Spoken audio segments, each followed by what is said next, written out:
Bali, itong mga ganito po, fresh produce po namin yung binibenta. Ang pinaprocess po namin ay si turmeric, si saba, tsaka si sweet basil. Okay.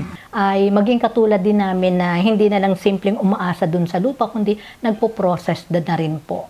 Nagba-value adding dun sa mga tanim nila nang sa ganon may added nutrients at may added din pong kita. Yes. Hindi naman talaga mahirap ang Pilipinas, no? What do you think, ma'am? Ano po tiyaga talaga, lalo na ang daming may lupa sa atin. Kailangan lang natin ding yung puso natin, ibigay natin dun sa kalikasan at sa lupa. Ang dami ninyong pwedeng matutunan dito, mga kabidyo. Papaya, luya, at kung ano-ano pa. Ang kulang na lang, ikaw. Ang determinasyon nyo po na Yun. pagyamanin ng lupa na meron kayo.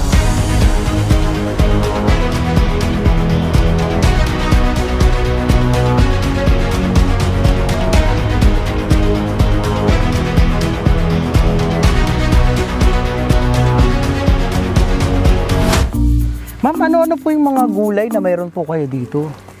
Ito po kung makikita nyo, so nandito po may mais kami. Yan po yung main crops din namin kasi yan din po yung pagkain ng aming mga manok. Okay. Tapos may papaya tayo dyan.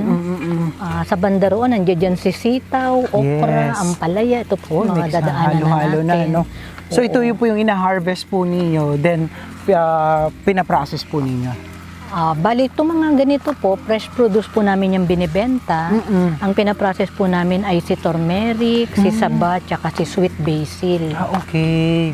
Yung pala, no? So, ganda, no? Ang daming tanim dito. Parang gusto ko na tumira dito, ma'am. Oy, Pwede ba? welcome ka dito, sir. Kahit magbakasyon ka muna ng overnight. Oo. 3 months, sir. ma'am. Yes, ang ganda po dito sa kanilang farm, no? At ang pakiramdam natin, talagang probinsyang-probinsya. No, so sana sa mga may malalaking mga lupa, no?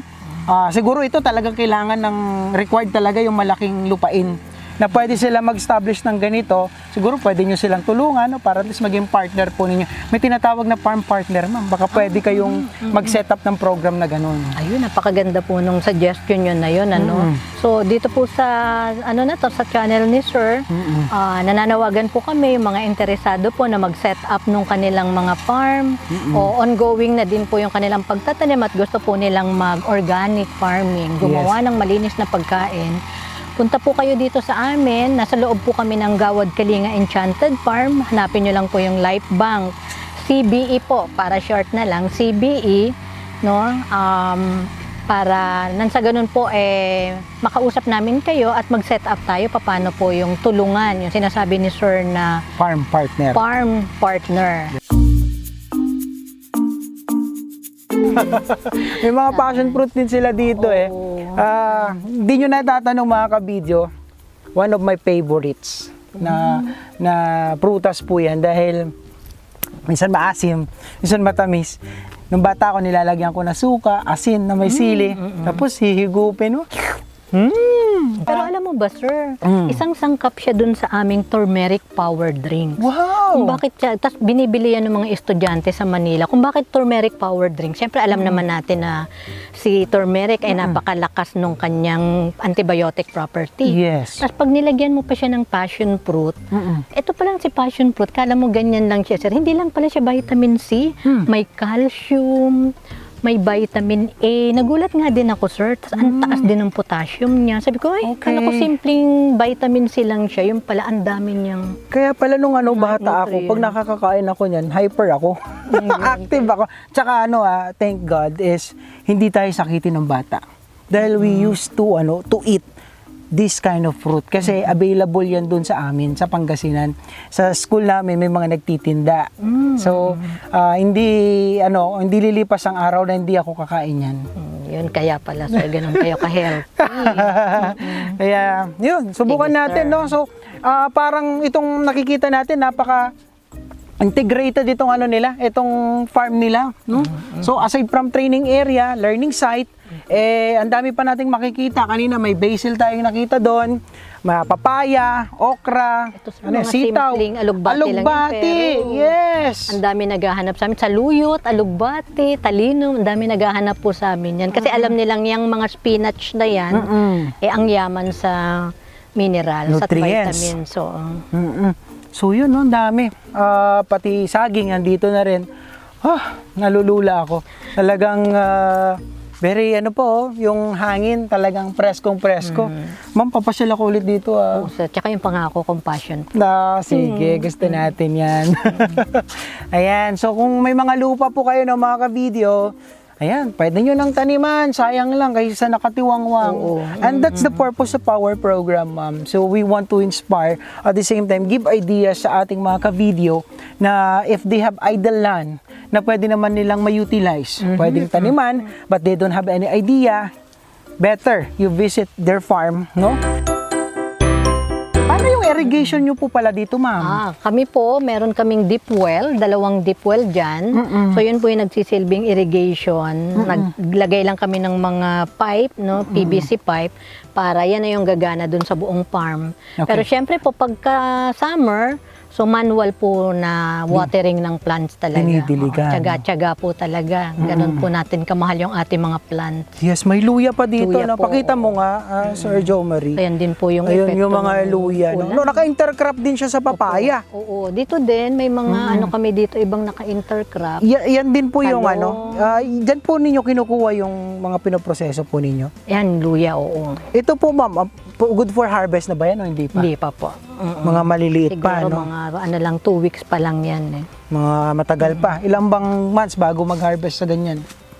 Kailangan natin ng 8 months dyan eh, para Okay. ma-harvest natin siya. Ang dami ninyong pwedeng matutunan dito, mga kabidyo. Papaya, luya, at kung ano-ano pa. Ang kulang na lang, ikaw. Ang determinasyon nyo po Yun. na pagyamanin ng lupa na meron kayo. Yes. Hindi naman talaga mahirap ang Pilipinas, no? What do you think, ma'am? Ano po eh, tiyaga talaga, lalo na ang daming may lupa sa atin. Kailangan lang natin ding yung puso natin, ibigay natin dun sa kalikasan at sa lupa. Yung iba naman, walang lupa pero gustong-gustong magtanim. Diba? So sana mabiyayaan tayo ng lupa. Tara, tingnan natin yan mga kabidyo. Yung kanilang mga farm produce, mga products po nila na napoproseso po nila dito sa kanilang farm. Mga kabidyo, nandito naman po tayo sa processing area ng kanilang farm na kung saan nga po ay nagpuproduce sila ng turmeric at yung banana flour. Ngayon, titignan natin actual, no? At nandito na nga po, no? Ma'am! Ay, oo, magandang umaga pong muli. Yes, so si Ma'am Esperanza kasama po natin kanina. So ma'am, pakita naman sa ating mga kabidyo itong mga produkto na napuproduce po ninyo dito sa inyong farm. Oo. So magandang araw pong muli. Welcome po dito naman sa processing area namin. Tulad nga po ng sinabi ko, nagpo-produce po kami ng turmeric at banana flour, no? So makikita nyo, syempre, ito yung ating luyang dilaw, no? At ito na po yung kanyang mga powdered na turmeric. Finished products. Oo, finished product. Okay, luyang dilaw, no? Pero mas ang benefits po nito ay yung pag ginagawa natin siyang tea. Okay. Ano po, Ma'am, kasi pwede ko bang ano? Opo. Yan. So alam naman po natin na si luyang dilaw ay anti-inflammatory. Yes. So kung tayo ay inuubo, no, magandang gamitin natin siya, pakuluan natin kasama ng luya. Kasi si luya naman ay maanghang. Siya naman ay, iba naman yung binibigay niyang gamot sa atin, yung kanyang anti-inflammatory property na Yes. magandang mainom natin Mga kung gumagawa tayo inflammations. ng tea. Oo, lalo na kung inuubo ka, di ba, inflamed yung iyong Yes. mga... Yung dito, mga arthritis, respiratory. ma'am, pwede rin, di ba? Lalo. Oo, yun din ang nakikita kong ano niyan, benefits niya, no, pag nag-google tayo. Yes, okay. Tapos masarap din siya sa ano ha, sa mga niluluto natin. Yung ibang paella nilalagay ito. At alam nyo ba, yung aming pesto basil ay nilalagyan namin ng turmeric. Mula din dito, gumagawa din kami mga juice. So, hindi na lang siya parang powder na pwede mong gamitin tea at saka sa pagkain o sa culinary na gusto mong Yes. ma-enhance yung lasa. Pati po sa juice, ginagamit namin siya. Wow. Ma'am, itong mga luyang dilaw na nabanggit po ninyo, ito po'y galing sa farm po ninyo mismo. Kayo po mismo nagtatanim.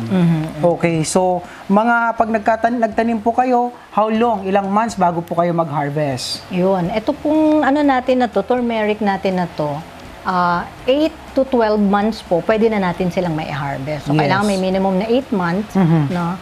Tapos, mas lalo na kung nagiging 1 year yan, mas lumalaki po. Yes. yung kanyang mga laman. So, tapos ito na yung nagiging output niya. Opo. So, okay. So, ilang grams po ito, ma'am?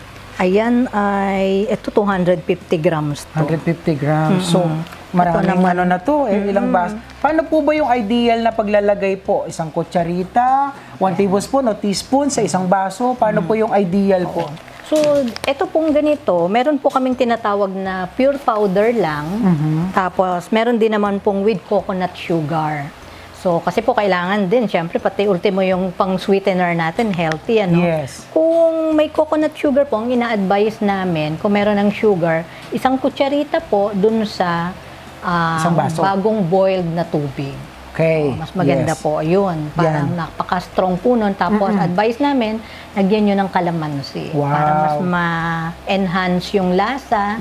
Kasi syempre, kung purong ano lang, no, turmeric, alam naman natin na yung lasa niya, Iba. kakaiba. Minty. Kaya nga po nilagyan namin siya ng coconut sugar para Yes. flavored na din at the same time, sweetener na healthy. Yes. Pero for that, Pag ma'am, ganito naman na puro siya, concentrated, ma'am. concentrated Yes. So, ano na lang siya, halos bago mag 1/2 ng kutsarita.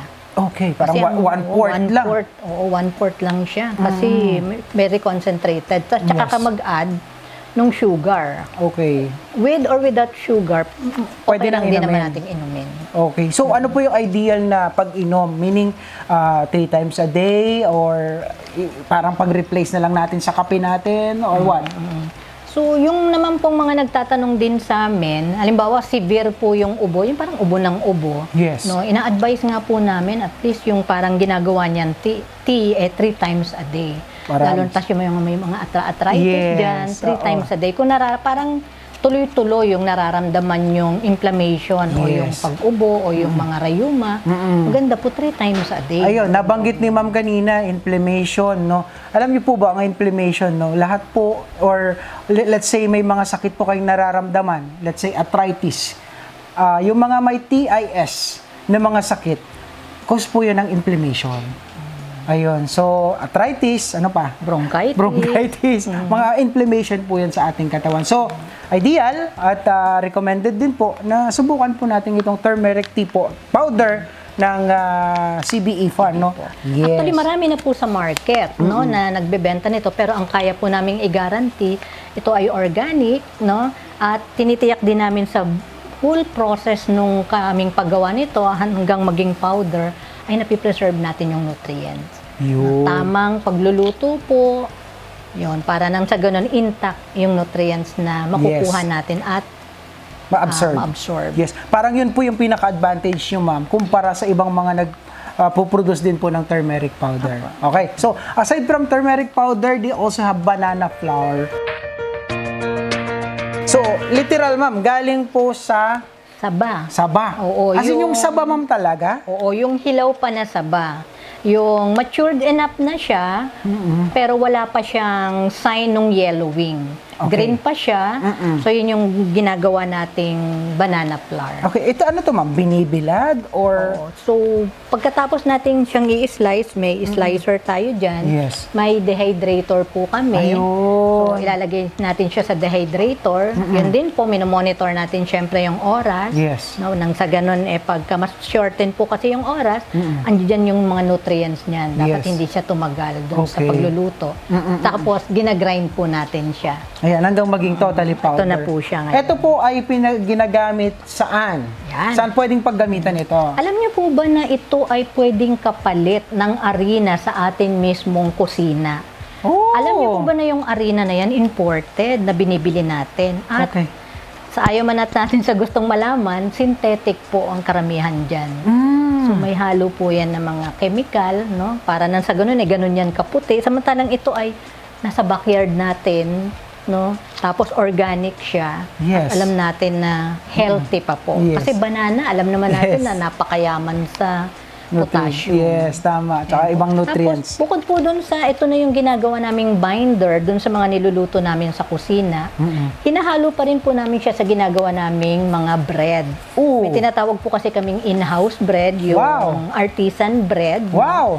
Na ito po, tsaka yung organic wheat flour din na binibili namin, minimix namin, syempre together with iba't iba pong mga ingredients, magpuproduce po tayo ng artisan bread. Yes. Yun naman po, actually marami din pong umu-order sa amin. Kasi baka kayo po ay gusto nyong matikman, Yes. po pwede nyo po yung itry.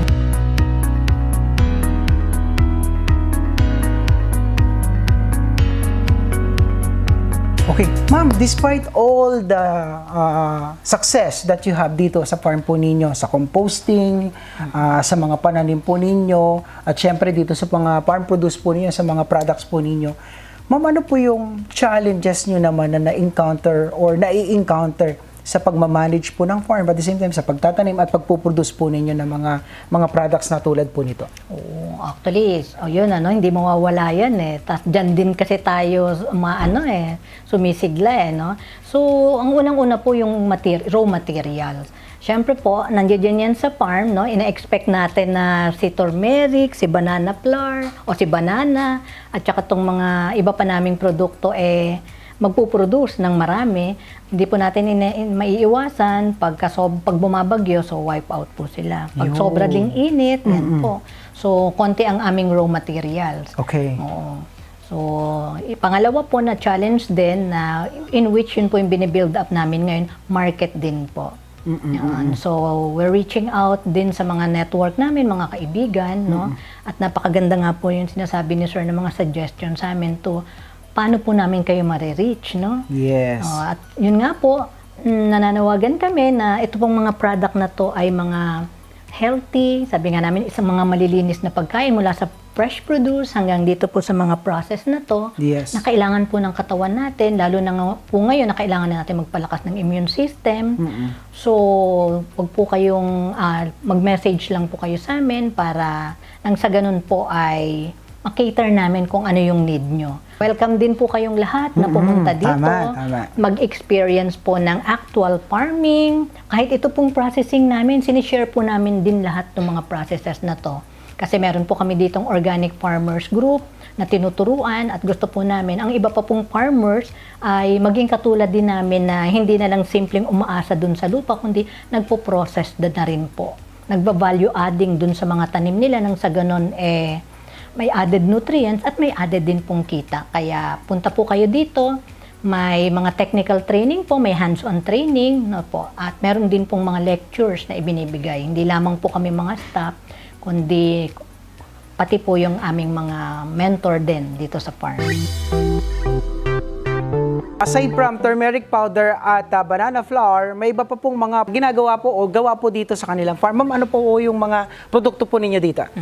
So, mga ka-video, no, aside dun sa pinakita namin kanina, meron kami ditong pesto basil at saka mga pickled vegetable, no. Ito, ang lahat po ng mga raw materials na ito ay galing po dun sa aming farm. Katulad na lang nitong pesto basil sauce. Kanina nakita nyo sa farm, ang daming mga pesto, sweet basil na tanim.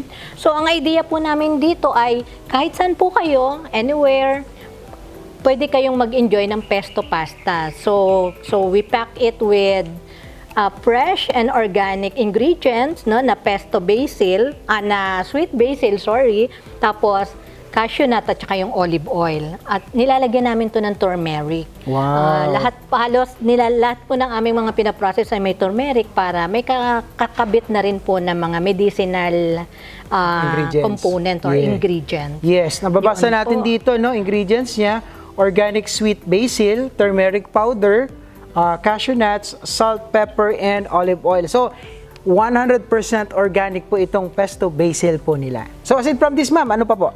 So, ito naman po mga pickled vegetable, meron kaming radish at saka papaya. So, syempre po, pagka nag-overproduction dyan sa farm, no, ginagawa po namin itong pickled vegetable. So, we see to it din po na ang mga ingredients niya ay organic. So, namimili tayo ng mga organic din na mga carrots, tsaka bell pepper, dahil may partner din tayo sa Benguet ng mga organic farmers. At syempre, our very own sukang paumbong. Wow. Nagawa po dito sa Bulacan. Yes. Pwede sila mag-order, ma'am, online? Ayun. Pwede po kayo mag-message dun sa aming CB Organic Gulayan para po sa mga orders nyo. Yan Ayun. po. Actually, kahit nga po sa Manila, every Wednesday and Sunday, no, nagdi-deliver po kami ng products doon. Wow, no, ang dami pong products no na pwede nating makuha o magamit o maproseso out of our vegetables, out of our plants, no, na matinatanim po nila dito sa kanilang farm. Na sana sa lahat po ng ating mga ka-video diyan pwede rin po ninyong gawin ito sa inyong pong mga bakuran. Pwede kayong magtanim ng papaya, gawin ninyong pickled papaya, radish, o yung mga basil na baka pwede rin po sa inyo, pwede nyo rin pong iproseso ito. Pero kung gusto nyo matuto at mabisita itong farm po ng CBE, dito po sa Angat, Bulacan, pwede po kayong mabisita, gaya po ng nabanggit ni Ma'am sa atin. So, ang masasabi lang po natin talagang wow. Yan, so napakaganda po ng kwento no ng Life Bank CBE. At talaga nga namang tumutulong sila sa community, tumatanggap sila ng mga trainees nila, ng mga magsasakang Pilipino na gusto pang matuto. At the same time, nagpuproduce sila talaga ng mga organic products na para mas matulungan tayong maging healthy. So, we are looking forward, ma'am, na lumaki pa po itong business po ninyo. Ito pong grupo po ninyo. At the same time, marami pa tayong matulungang mga kababayan nating mga Pilipino, lalong-lalo na po sa larangan po ng agriculture. So, kaya naman, no, kami po yung nagpapasalamat kay Ma'am Esperanza at sa lahat po ng ating nakapanayam dito po sa episode na ito ng A Video Stories. Kaya, sa lahat po ng ating mga ka-video dyan na may mga natatanging kwento at natatanging mga negosyo at mga farm na gusto nyo nung mabisita po namin, pwede kayong magkomento dito po sa ating video na ito. At the same time, pwede kayong mag-message sa ating Facebook page, A Video Stories. At syempre, huwag na rin pong kalimutan na mag-like, i-share, at the same time, mag-subscribe sa ating YouTube channel na A Video Stories. So once again, I am Art Sinobago, the content creator of A Video Stories. Always remember, tuloy-tuloy lang ang pag-angat. Keep rising, mga ka-video. Maraming salamat. Bye-bye!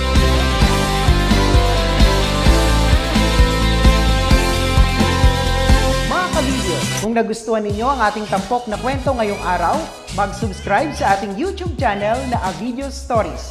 I-like at i-follow din ang ating Facebook fanpage na A Video Stories para sa iba pang makabuluhang kwento ng buhay, negosyo at iba pa. Ako ang inyong ka-video, Art Sinobago. Hanggang sa muli. Ito ang A Video Stories.